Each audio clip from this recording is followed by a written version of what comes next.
Okay, so this is the iFlight SUCCEX F7 TwinG flight controller. This has two ICM 32K gyros. That's the newest one. I think it's the ICM 2689, and one is rotated 90 degrees from the other, and that is because they're active at the same time in the default setting here. And there's a feature in Betaflight called sensor fusion, I believe that's what it's called. So basically it's averaging the noise levels of one of the gyros and giving you a better noise profile in the PID loop so that you have better performance. And it's actually, because of the way it's set up here, it has actually no latency at all, and there's no filtering involved to get that better data. And that's the advantage of this board, and I would say that after flying this, that's probably pretty true.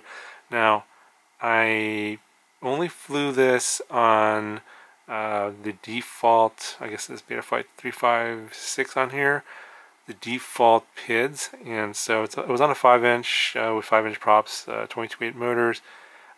It's the build that's coming up here that you haven't seen yet, so you'll see more details on that build in a future video. It's the Battle Axe frame that I built out with this particular flight controller, and I didn't do any tuning at all, and I felt like it was more locked in. It also felt like it had better prop wash handling than a typical F7 or F4 with a single, say, 32K gyro with the same sort of default PID tune out of the box. So I'm thinking this is going to be better in the long run for noisy setups. And this is I was kind of wishing that this dual gyro setup would be on a 20 by 20 board for a micro, because I think this kind of a setup here is going to be really advantageous for smaller micros where they're very noisy and you need that kind of noise or averaging of the noise between the two gyros to get better performance without a lot of latency. And that's what this does. I think that's going to actually, hopefully down the road we'll see that in a micro board, because I think that's where we're going to see some really good benefits. Now this board here is a prototype board, so there's a couple of differences. It's not really major. I think over here there's a VTX port, kind of like this micro connector over here, where you can plug directly, like I think a TBS Unify. They added that there instead of having to solder to the solder pads. And this one only comes with 16 megabytes of black box flash data here, and the production board comes with 32 megabytes of flash data for your black box logging. So other than that, I think everything is the same. You got the F7 chip, of course, OSD chip.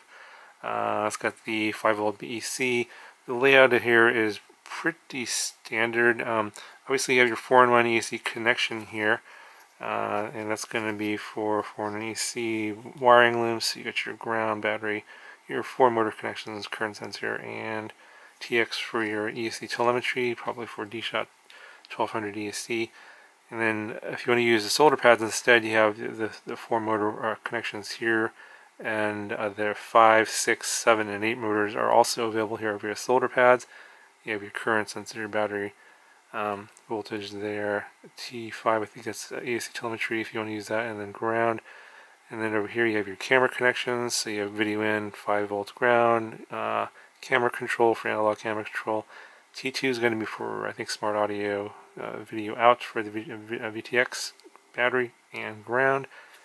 And then over here you have 5 volts ground and T2, or should I say UR2, and then the rest of the UARTs are going to be over here. So you have R1, 3, 4, 5, and T1, 3, 4, 5. So there's 5 total UARTs available to you. 3.3 volts here, ground, 5 volts in ground here, so spectrum and your standard 5 volt receiver here. And then you have your LED and buzzer connections down over there, and that's pretty much it for the board. You got your boot button, USB port, of course.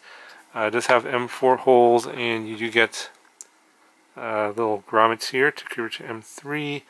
And they're sort of the oversized ones, so you may or may need to cut those down. The way I had this in my build is I just used a steel screw that went through the whole stack, and this went around that. I'm kind of thinking that maybe using one of those dampening standoffs might be better than this, to see. The jury's still on that one. I'm still testing that, but yeah, in terms of dampening, this should be good enough. And then with the two gyros being active at the same time, you have a lower noise profile. Now, you can turn one off if you want, just use one or the other. And you can do that via CLI commands, but it is on by default. Both of them are on by default in the standard flash that's on here. But if you reflash this, you may have one or the other off, so you may have to go in there and make sure you turn that on to take advantage of that new feature in Betaflight. Anyway, that's pretty much it for my discussion of the board. I'll show you a little bit of sneak preview of the flight, one of the flights I took with this on the Battle Axe frame. Obviously, you haven't seen that video, so it's going to be a little sneak peek. Just giving you an idea of what the flight was like and what it sounded like. You're going to hear the basically it's from the GoPro, so it'll give you a good idea of what this is like. Now, granted, it is just video GoPro footage. It's what I feel and what you can see in the video is not going to really translate so well.